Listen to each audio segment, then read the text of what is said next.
go ahead. Hi, everyone. My name is William Shi. I'm one of the PGY4 residents here at U of T. I'm happy to present today's cardiology grand rounds at St. Michael's Hospital. Today, we're going to be talking about the Chylopericardium. Apologize for the bad pun to start off with. So the objectives for today, we're going to discuss and review a real-life case of Chylopericardium.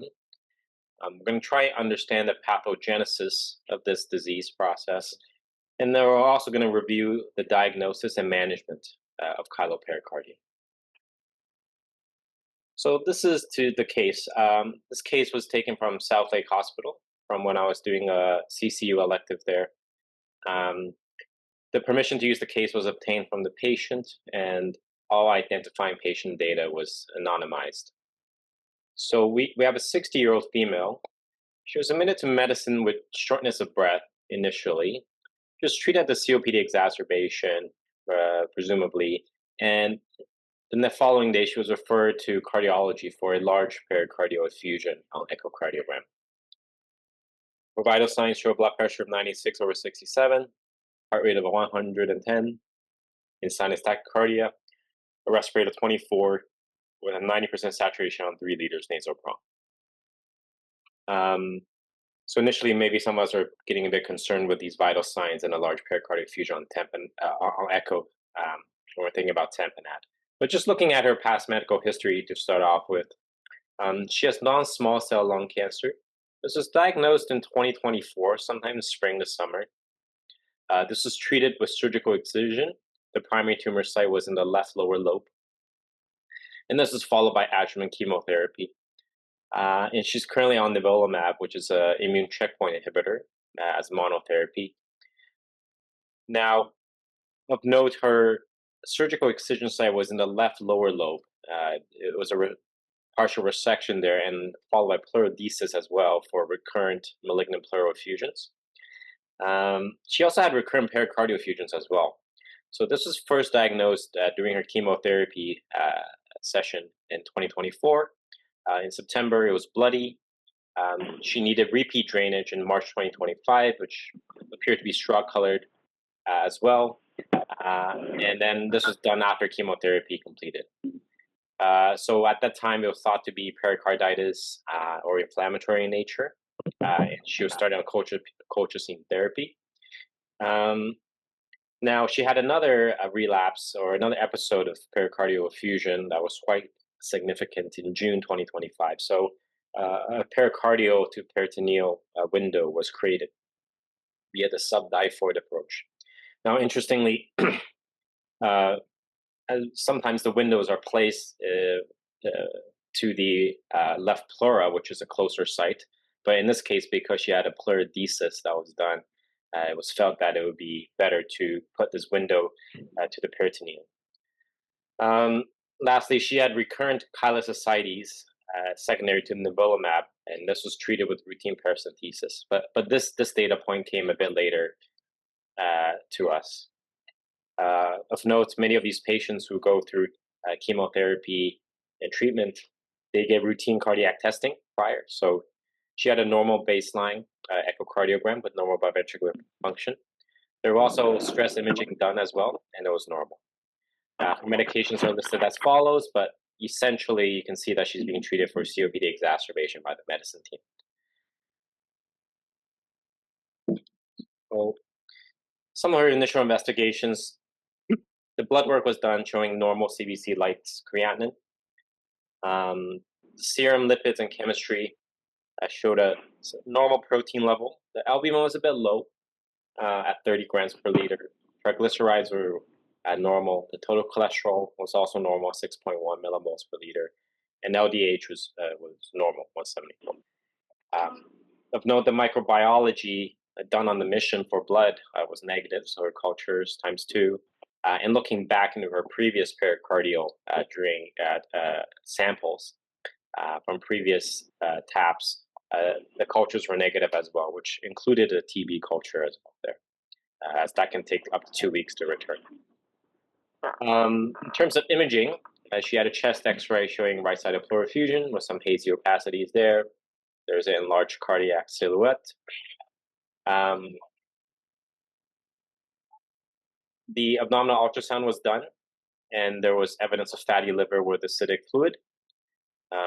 The ECG shows sinus tachycardia, and now moving on to the echocardiogram. I apologize, I'm not able to extract the full echo, but initial images essentially showed a very large pericardial effusion with signs of tamponade. The biventricular function was normal. There was no significant valvulopathy, but there was evidence, echographic signs of evidence with RV, early diastolic collapse, as well as a dilated IVC with no respiratory change. So, along with her vital signs, which shows evidence of sinus tachycardia, hypotension, the concern was tamponade, and so she needed an urgent pericardiocentesis. So this was done in the CICU. The initial pericardial fluid characteristics, we took out in total 1.5 liters of what appeared to be straw-colored, cloudy-like fluid. So we were a bit unclear as to what this was, but concerning for infection on the top of our mind. So that was sent off, which was actually negative. And then we also sent off the routine chemistry and cell count. The chemistry showed a high protein count of 32 grams per liter. The LDH was low, and normally LDH is sort of a surrogate or indicator of inflammation. So in this case, it's actually more suggestive that the fluid was not very inflammatory. We also sent it off for cytology because, given this patient's history of non-small cell lung cancer, which I believe was metastatic as well, but no evidence of recurrence, we were wondering, could this be a malignant effusion as well? And that was negative. Again, the culture, gram stain TB culture, was sent, eventually resulted negative. Now, interestingly, over the next couple of days, the patient became stable immediately, almost after the fluid was taken, which is what we expected. But there's still active drainage from the drain every day. So the pericardial drain, which was put in the apical position, first, the day after the initial drainage of 1.5 liters, there was another liter that was outputted. Looked straw-colored, cloudy. The next 2 to 4 days, again, 500 to 800 cc's per day of cloudy, milky fluid. So stopping right here, there are already some questions in the top of our minds, right? So there's two main issues: is why is this drain still draining, and where is the drain? And then we also have to keep in mind this patient had a window done before, so it's a bit unusual as to why this patient would have a large pericardial effusion, despite having a previous pericardial window done. So to answer some of these questions, we decided to get some more imaging. We got an echocardiogram the day after, as well as after day 4. There was actually quite insignificant amounts of pericardial effusion. It seems to have decreased quite significantly compared to previous. And we also did a CT chest and abdomen to really answer, is our drain in the right place, right? And is there anything else we're missing here? So it looks like the pericardial drain was in situ around the pericardium, which is what we expected. But there was also other evidence of very large volume ascites, as well as a right-sided pleural effusion, right? So again, some of these questions that we should be thinking about in this case, why is there a recurrent pericardial effusion despite a pericardial window? When can we actually safely remove this pericardial drain? This patient was still having active drainage daily from this drain. So is there a risk if we remove this drain, despite the echo showing that there was a trace effusion?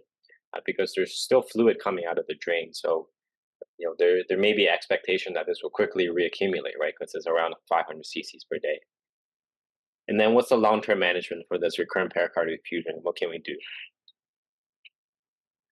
So just thinking over these questions, some of the possible causes of recurrent pericardial effusion Typically, we see this quite often in pericarditis, whether it's uh, post-viral, autoimmune, or other inflammatory causes.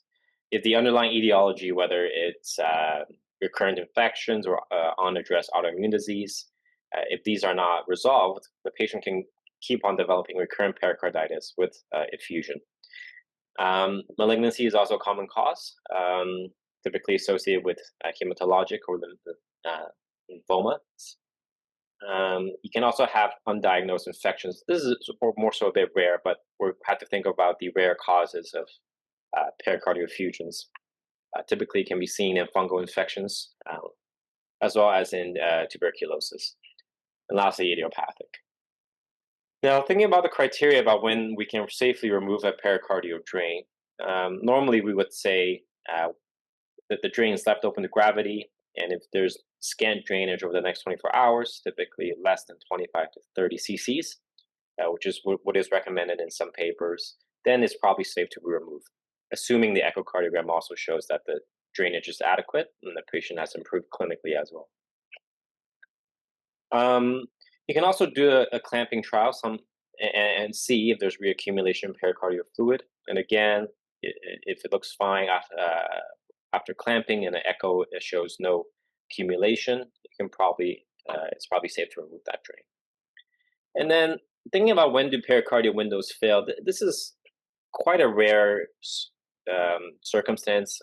Really, these windows, wherever it's draining to, whether it's to the pleura or the peritoneum, they're designed to allow for adequate drainage into that area. And there's rare case reports of an obstructive window, typically caused by blood clots in that area. So sort of immediately after surgery, or if there's fibrosis or adhesions in that area. So this is something that's quite rare and not expected. So finally, what we decided to do is, we noted that the cultures have been negative for this fluid, and it looks quite milky the more we drain it. So the thought was, somebody mentioned this looked almost like chyle. So we sent out the fluid for triglycerides and cholesterol levels. And so the triglycerides end up being 5.8 millimoles per liter, which is quite high. And then the total cholesterol level is 1.4 millimoles, which is normal. And the ratio is less than 1 for the cholesterol to triglyceride level. And this is actually meets the diagnostic criteria of having a chylopericardium. And so paracentesis was also performed because she had large volume ascites. We drained another 3 liters of milky fluid from her abdomen. And the culture is negative. The SAG was low. And remarkably, the chemistry in terms of the triglyceride and total cholesterol levels were essentially very similar to what was coming out of the pericardium. And so we presumed that this patient had chylopericardium from a chylous ascites that was reaccumulating in the pericardium through that window that was created. So just gonna stop here and move on and talk about chylopericardium and just this topic a bit more. So what is chylopericardium? Now, normally the pericardial fluid is actually quite similar to lymphatic fluid, and it functions as a lubricant between the pericardium and the myocardium. It allows for the smooth contraction of the heart to reduce the friction between the two layers, as well as the myocardium. And typically, the lymphatic drainage for this fluid comes from the mediastinal and hilar lymph nodes. And then you can sort of see the lymph nodes in this picture, just highlighted in green.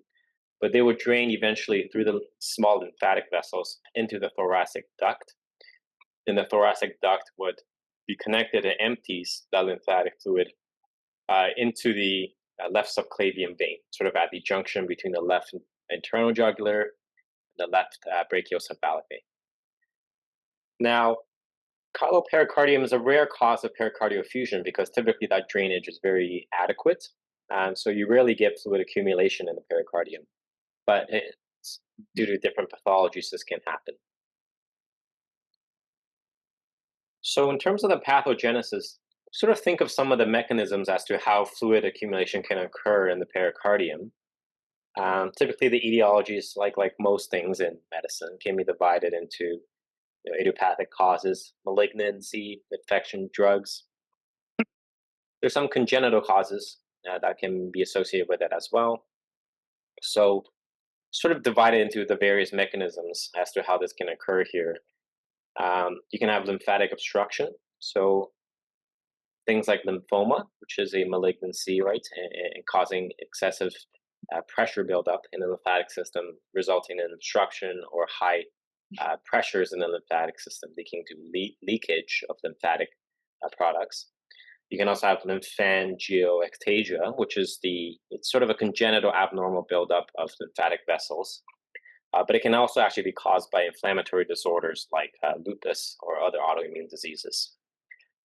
You essentially get abnormal formation of lymphatic vessels. And then you also get lymphangiomatosis, which is it's more of a congenital abnormality, which is caused by abnormal growth of excessive lymphatic vessels. But this can also be associated with some rare cancers as well, with lymphatic involvement, typically your hematologic malignancies. But you can actually have direct injury to the thoracic duct due to its location near the mediastinum in the chest. A lot of cardiothoracic surgeries can actually cause injury, whether it's cardiac surgery or esophageal surgery has been described, or lung surgery as well.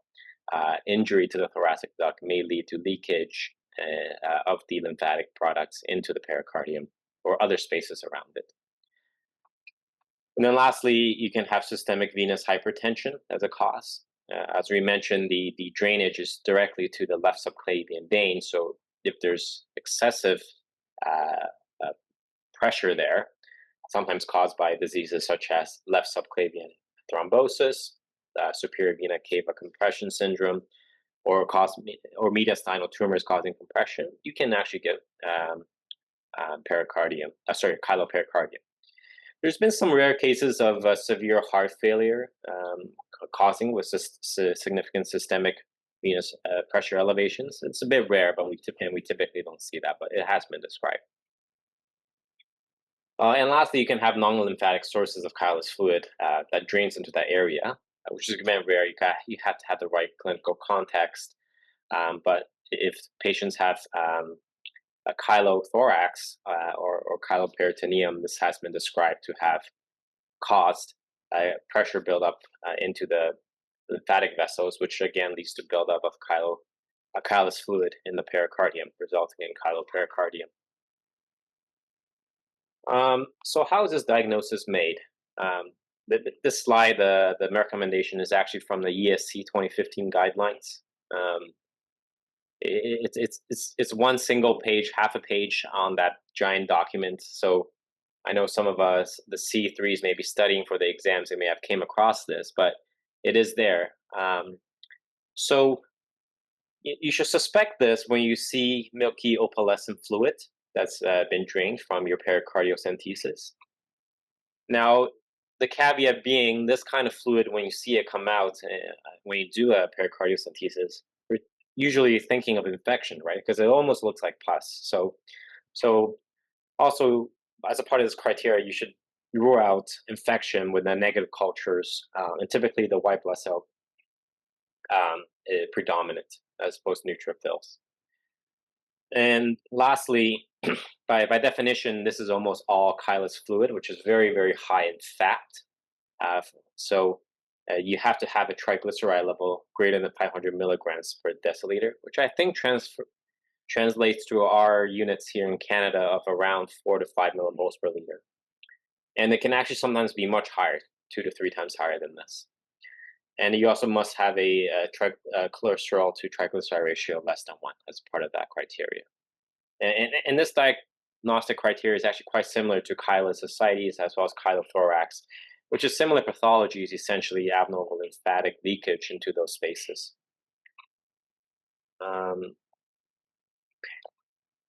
So in terms of other ways to diagnose chylopericardium, we're fortunate in cardiology to have a lot of different modalities in terms of imaging we can use. Typically, your echo is going to be your first line imaging, but it's probably not going to be enough to tell you what kind of, well, it's probably not going to be enough to tell you that it's chylopericardium, but it can sort of give you clues as to what kind of pericardial fluid may be, right? When we see somebody, for instance, after cardiac surgery and there's fibrin deposits, clots, we're thinking this may be post-surgical, or if it looks like chronic inflammatory changes.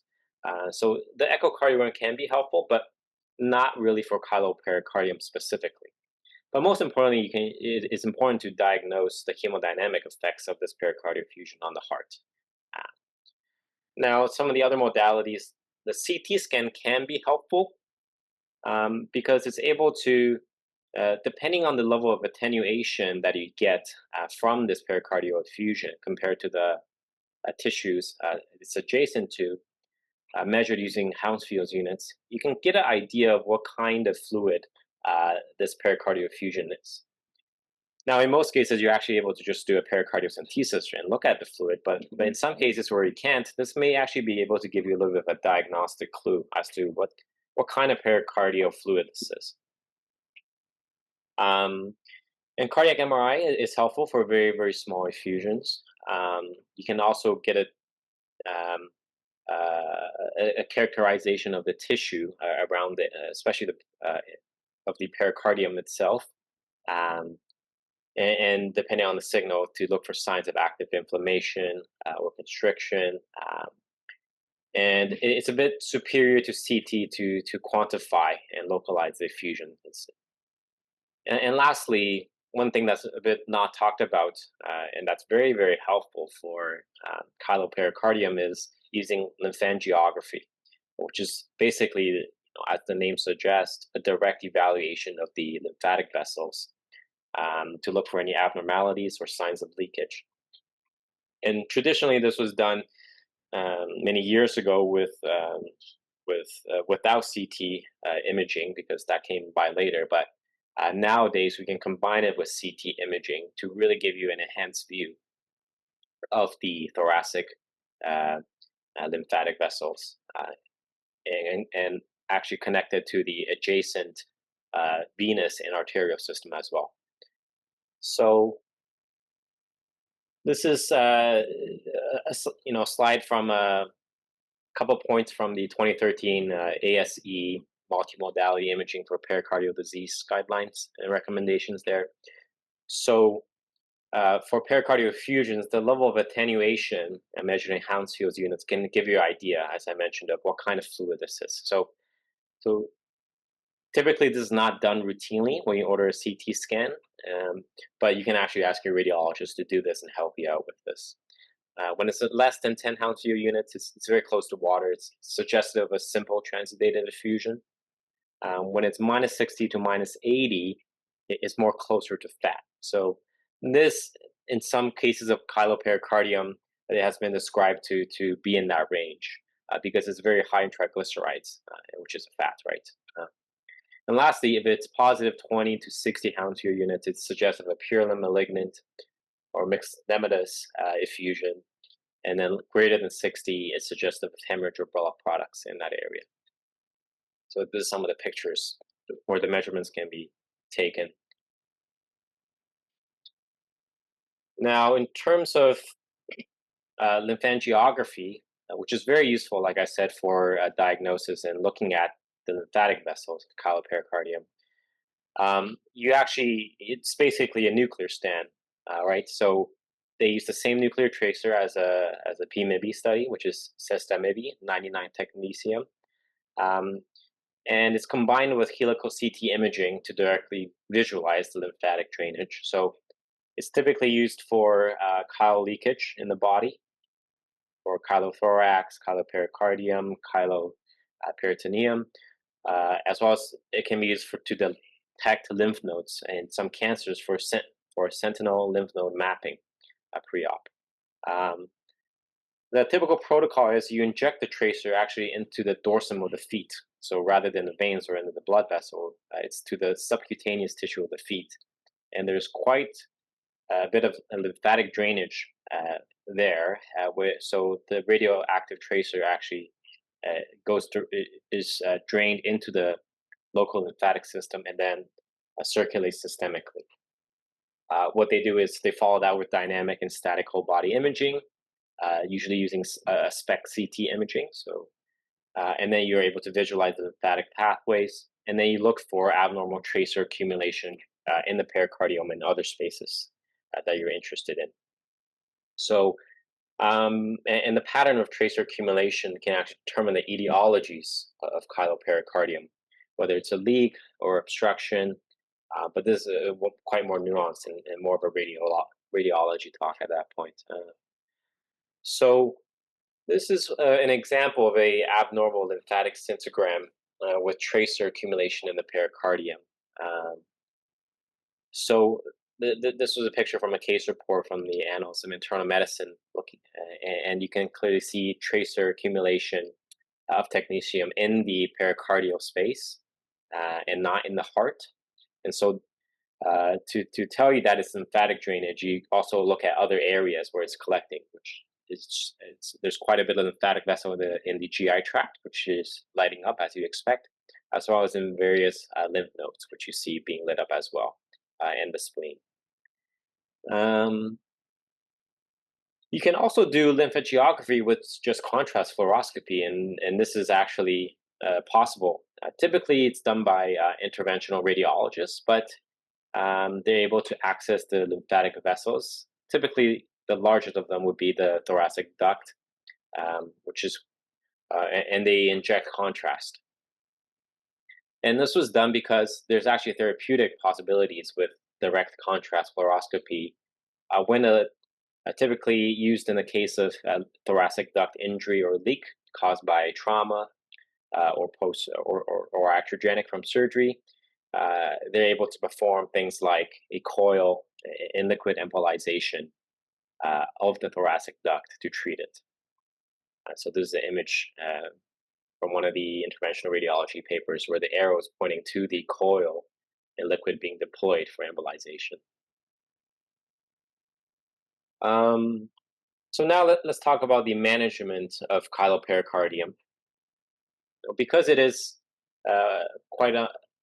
it's around the heart, and once you drain it, typically, you want to treat the underlying etiology that's causing this, so that it doesn't reaccumulate and recur. So whether or not this is caused by, if it's trauma or injury or a thoracic duct abnormality, many cases happen to be congenital or idiopathic, or and when they do lymphangiography, you find some abnormality in the thoracic duct. By addressing that, idiopathic or congenital abnormality in the lymphatic drainage, you're able to treat chylopericardium pretty definitively. But in some cases where you're not able to, whether or not it's due to an abnormality that you can not directly intervene on, such as excessive leakage or secretion of chyle, you can give subcutaneous octreotide. And this is a class 2B recommendation with C-level of evidence, as noted in the ESC 2015 guidelines again. You give this 100 micrograms subcutaneous 3 times a day for 2 weeks. So quite a bit of a dose and a bit unpleasant for the patient. But what this does is the octreotide essentially, it acts on the vascular somatostatin system to minimize your lymphatic fluid excretion. And it also increases your splenic arteriolar resistance to decrease GI flow and lymphatic flow. As many of us may know, octreotide is used more often in variceal bleeds, secondary to portal hypertension, typically from cirrhosis. And this works in a similar mechanism by decreasing GI blood flow, which in turn also decreases your lymphatic flow. So hopefully decreasing the amount of pressure in that system so you have less leakage. And lastly, a low-fat diet can be helpful because it directly decreases your chyle production if you're not eating or taking in as much fats. But that can be quite hard for patients to adhere to. But a consultation with a dietitian may be very reasonable in these cases. When those things fail and you have recurrence of chylopericardium that's quite refractory to your non-invasive approaches, you can consider invasive management. If the anatomy is suitable, direct surgical intervention with thoracic duct ligation, which directly reduces the overall amount of drainage into that space, is typically very successful, less than 5% recurrence in some case reviews. And also, typically at the same time, you may want to elect to put in a pericardial window just so that your patients don't have to, if it does reaccumulate, to go under for repeat pericardiocentesis and repeat surgery. That being said, it is a surgical maneuver, so there may be risks associated with that, and you may need to talk to your local surgeons on the specific risk in each individual patient. Um, when the surgical approach is not preferred or there's a high risk, you can consider a IR-guided thoracic duct embolization. Uh, this is more so done in select centers. I think there's some case reports from Queens that have done it. Typically, this is again for those with primary or congenital abnormalities in the lymphatic system uh, or in the thoracic duct, and this can be quite effective for that. And again, this is a recommendation from the ESC 2015 guidelines suggesting that surgical therapy be pursued if conservative management does not work. Again, a class 2A recommendation with low CF evidence. So when everything fails, it's more rare, but you can consider a surgical pericardiectomy. It typically in the literature, this is suggested more so for circumstances where you have recurrent chylopericardium that's not responsive to other treatments, and you have constrictive pericarditis or features of constriction. Now, chylopericardium typically is not very inflammatory, but when it's present for a long time, it can create inflammation as well. And in many circumstances, patients typically may also have ongoing pericarditis from other etiologies as well. So, uh, over time, if they develop features of constriction and constrictive pericarditis, it's almost like a effusive constrictive phenotype, and you may want to consider surgical pericardiectomy. But just to be careful and to remember that um, pericardiectomies and pericardial stripping is associated with a very high perioperative risk, typically 3 to 5% to all comers mortality in the perioperative period. Patients are typically put on cardiopulmonary bypass, I believe, for this operation. So you really have to involve everyone here for a multidisciplinary discussion and consultation before you consider going down this route.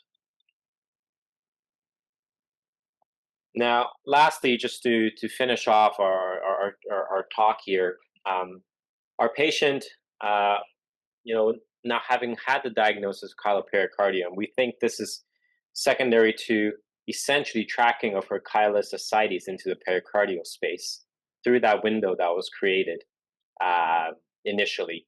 Um, Now, interestingly, the patient, because she was quite uh, dependent on the nivolumab to control her non-small cell lung cancer, she did not want to stop therapy. And in previous medical oncology notes, they think that nivolumab is probably the cause of her chylous ascites in the first place. Um, Now, for her, we decided to consult thoracic surgery and cardiac surgery to see if another window is possible, perhaps into the right pleural space. But this was declined, and ultimately, the reasoning was that if this is building up in the pericardium, even if you open up another window, it may just drain into there, and you will still get chylopericardium if you don't have inadequate drainage from the chylous ascites. So there's really no point in doing that. Um, and lastly, so in this case, we decided to consult medical oncology and cardio oncology as well. The patient didn't want to stop her therapy, so we decided to go with aggressive routine monitoring and routine paracentesis to really drain all of the excess fluid from her peritoneum and see if that improves. So went for another paracentesis, drained another 2 liters of chylous ascites, and then we left the peritoneal drain in and let it drain to gravity. At the same time, there was still ongoing drainage from the pericardial drain because we were thinking this is basically draining all her ascites fluid as well. What we decided to do was we simply decided to clamp that drain and do serial echoes and see if the fluid is accumulating in the pericardium, um, and or if it's just all in the abdomen instead. So we clamped it, and after a couple of days, we repeated a echocardiogram, and there appears to be no significant pericardial effusion. So our theory was that by having the abdominal drain open, the fluid accumulation is being drained actively, so it's not going to be accumulating in the pericardium. So we decided. So interestingly, when you actually unclamp that pericardial drain, it was still draining fluid, no matter what. So because we clamped it, it was not reaccumulating. We decided to just pull the drain and counsel the patient if and repeat the echo as an outpatient with close follow up, as well as arranging more regular peritoneal drainage with paracentesis. So that was sort of the solution we come up with for this patient, and she was discharged in stable condition. Some of the last thoughts here. Immune checkpoint inhibitors are quite good for the treatment of cancers, and now it's rapidly being approved for various cancers and really improve the mortality and prognosis of our oncology patients. But it can have quite a bit of a side effect profile, especially cardiotoxicities, cardiomyopathies, myocarditis, electrolyte disturbances. But it can actually cause chylous ascites or chylous leakage, and it's typically thought to be secondary to a capillary leak syndrome that's caused by this. And the leakage, so essentially the immune checkpoint inhibitor with the excessive immune activation can cause leakage of plasma protein to the interstitial space. It can also cause polyserositis, so inflammation in your mucosal membranes, your pleura, your pericardium, your peritoneal mucosal membranes, and cause leakage of chyle. So, there are some studies to suggest that treatment of this is thought to be possible with immunosuppression or actually stopping the immune checkpoint inhibitor, which many patients are hesitant to, right? So typically we use high dose steroids, and then you can do a trial of long-term immunosuppressants, which may reduce the side effects that's leading to capillary leak syndrome. Also, you may try switching to alternative agents, but it may not always work because these agents typically work in a very similar pathway. Yeah, so that's the end of my presentation. Thank you, everyone. Happy to have a discussion.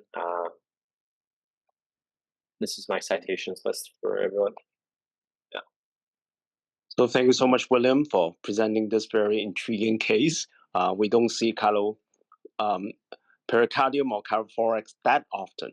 So it's a great review and great reminder for us how to deal with this. But by the way, for some of my colleagues around, your presentation style remind me of Ken Jin, who is actually from Vancouver General. Very calm, collected, and organized, and well thought out. So thank you. I also encourage you to consider putting this together as a case report, because I think it's one of those very unusual ones.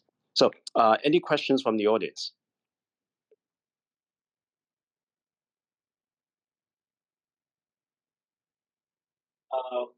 Well, I don't know if you know, like, this is just purely reacting to you presenting this. If they do the thoracic duct ligation, I don't know if they talked about this at all in any of the papers you read, but do people get bad lymphedema? Because I imagine if this is the main drainage path, and now you've ligated or embolized it, that's a complication, or it doesn't happen, or just I don't know. So Nick had a question on whether or not the embolization or ligation leads to lymphedema. That I'll be honest, I'm not sure. Maybe we'll have to look into a bit of the case reports and case reviews and see what the outcome is there. I'm not sure, to be honest. Yeah. So any other questions from our audience?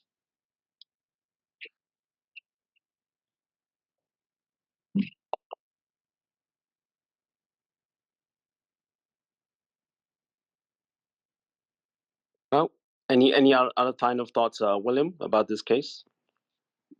Yes, one thing I did mention is it's a bit unusual because you would think that the pericardium is above the abdomen, and despite a window, that accumulation of fluid going upwards is a bit unusual. Now, obviously, the patient was laying flat in the hospital, but we did look into the mechanisms of chylous ascites and ascites in general.